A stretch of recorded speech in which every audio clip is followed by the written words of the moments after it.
हैं? बोले सबका हृदय में जो बैठे हुए हैं, मेरे गुरुदेव सभी का हृदय में बैठे हुए हैं। इसलिए जब उन्होंने हा पुत्र बोले तो प्रतिध्वनि क्या आ रहा था?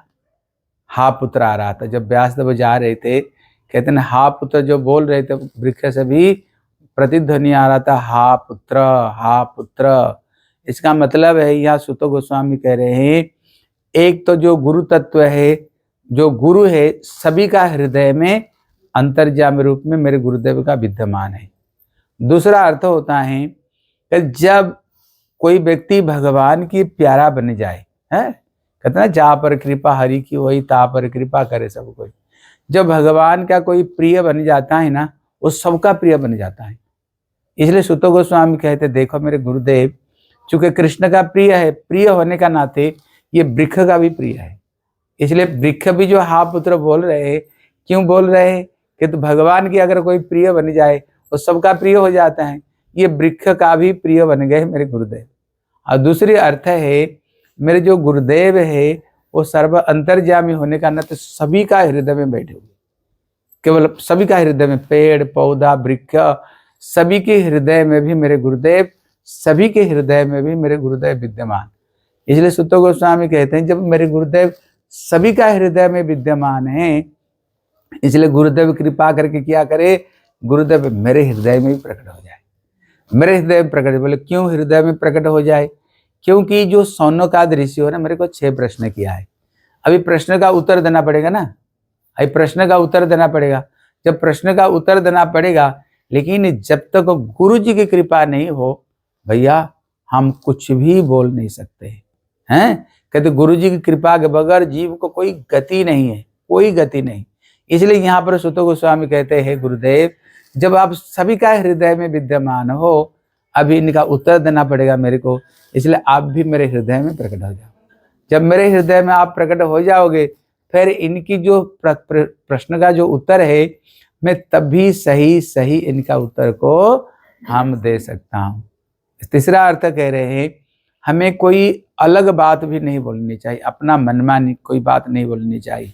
किसी बात को बोलनी चाहिए गुरु जी से जो हम सुने हैं। इसलिए ये भागवत को बताया, जो भागवत विद्या है ये गुरुमुखी विद्या है, अपना पढ़ करके बोलने वाले विद्या नहीं। गुरुदेव बोलते थे, कोई अगर बोलेगा अरे गुरु जी फुरु जी का क्या जरूरत है, हम तो पढ़ लिया, हम स्वयं पंडित बोलेंगे नहीं।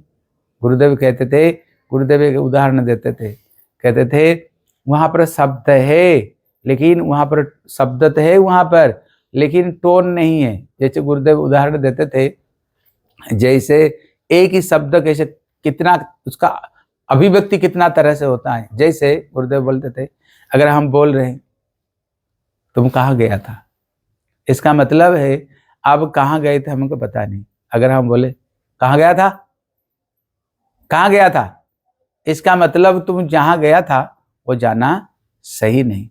अगर हम बोलेंगे हाँ तुम कहाँ गया था, इसका मतलब होता है मेरे को पता है तुम कहाँ गया था। शब्द तो एक हो गया ना, एक ही शब्द, लेकिन जब उसका टोन बदल जाती है, देखो टोन बदलते ही उसका भाव ही बदल जाती है। गुरुदेव उसको उदाहरण देते हैं, तो उसी तरह शास्त्र में तो शब्द है लेकिन उसमें टोन नहीं। देखो एक ही भागवत 101 टीका, 108 टीका है, एक ही भगवत गीता कितने टीका, बोले इतना टीका कहाँ से आ गया?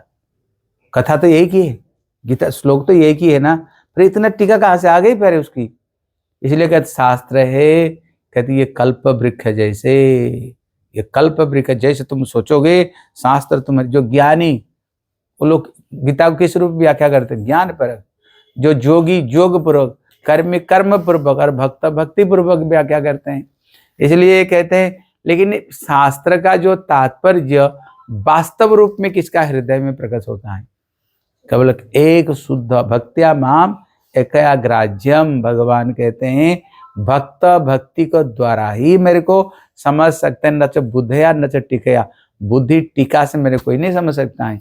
इसलिए जो जितने शुद्ध भक्त होगा उसका हृदय में वो भाव उतना ही अभिव्यक्ति होगा। जितने हृदय जितना तुम्हारे शुद्ध होगा, शुद्ध होने पर क्या होगा?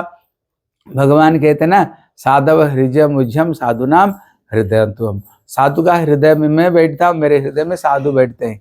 जब भगवान साधु का हृदय में बैठते हैं तब भगवान की हृदय की बात को कौन जानता है? साधु जानता है। साधु तो जानता है, क्यों? उसका हृदय में भगवान बैठे हुए। गीता भगवान बोले, जो गीता भगवान बोले उनका हृदय की बात कौन जानता है? भक्त ही जानता है, और कोई जानता नहीं। इसलिए जो गीता का जो टीका है, हम जैसे तैसे व्यक्तियों का टीका को हम नहीं सुननी चाहिए, केवल भक्तों का टीका ही हमें सुननी चाहिए।